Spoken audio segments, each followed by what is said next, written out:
Hi everyone, welcome back to my channel.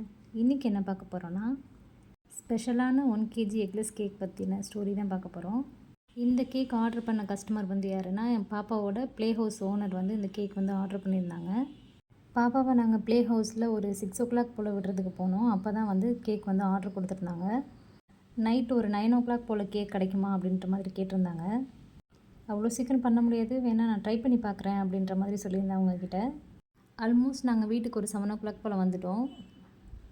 OTG pre heat பண்ணால் கொஞ்ச நேரத்துலேயே வந்து பவர் கட் ஆகிடுச்சு. அடடா, இன்னைக்கு பெரிய சம்பவம் இருக்குது போலே அப்படின்ட்டு மேக்ஸிமம் ஒரு 1/2 hourலேயே வந்து பவர் வந்துடுச்சு. பட் என்னென்னா, அடுத்த நாள் கேக்குக்கு வந்து கஸ்டமர் வந்து வந்துட்டாங்க. ஃபேமிலியோடு வந்துட்டு ஆல்மோஸ்ட் ஒரு 8 o'clock போல் தான் வீட்டிலேருந்து கிளம்புனாங்க. எக்ஸாக்ட்லி 2 hours இந்த கேக் வந்து ப்ரிப்பேர் பண்ணேன். அதை வந்து உங்கள்கிட்ட ஷேர் பண்ணிக்கிறதுக்காக தான் நான் இதை சொல்கிறேன்.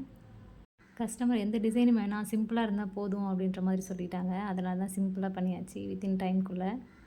என்னோடய ஹஸ்பண்ட் வந்து சேஃபாக போய் டெலிவரியும் பண்ணிட்டு வந்துட்டாங்க. லைக் ஒரு காம்படிஷன் மாதிரி இருந்தது இந்த கேக் பண்ணி முடிக்கும் போது.